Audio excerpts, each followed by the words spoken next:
Hello, everybody. This is Hugh Wesley. I hope you're doing well. Do you ever take hold of an old item, just kind of look at it, and wonder about what kind of things it's seen in its life? I like to do that on occasion, and old bottles, give me a good opportunity to ponder such things. I have this old 1975 World Champion Cincinnati Reds Pepsi bottle here. It's been around for a long time now, 44 years or so. It's a nice collectible.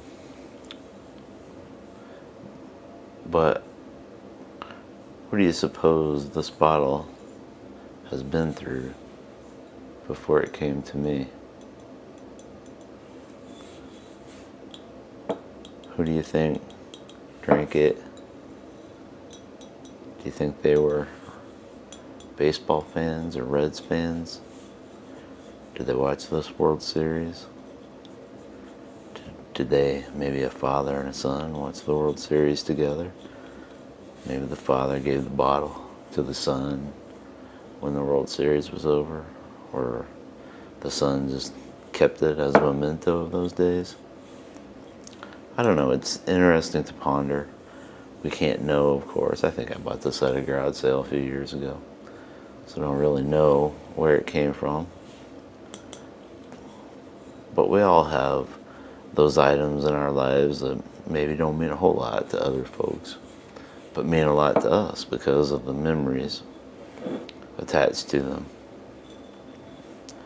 So along those lines, recently, I wrote a story for a flash fiction contest.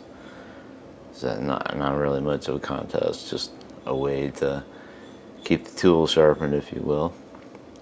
And it revolves around this idea of memories and what do fathers and sons remember about each other and what's important to each one. I thought it might be nice to read it here and then maybe help us all reminisce a little bit. So if you'll indulge me, here is my very short story called Unbottled. The floorboards were cold under Caleb's bare feet.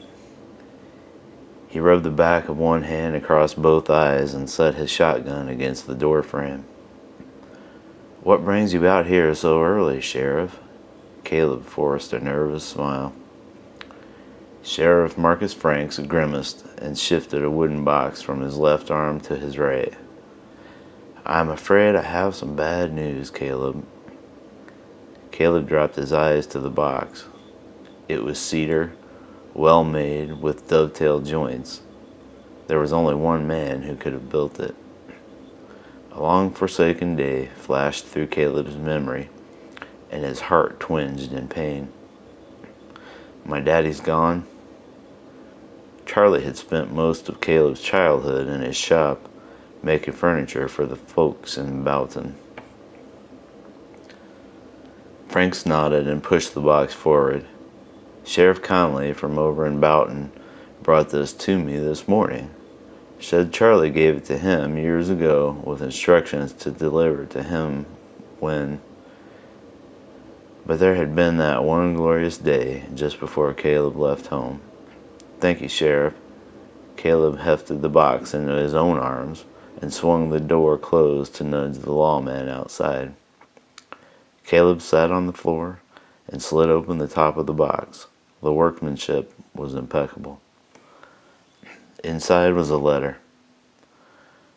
"I don't know if you remember, son, but you and I once rode across Pin Oak Lake and spent the day.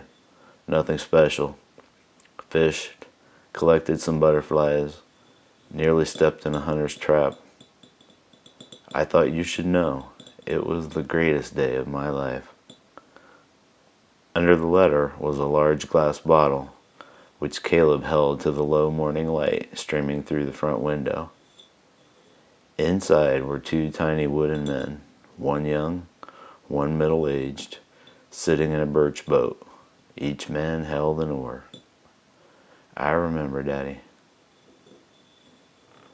So that's my story, Unbottled.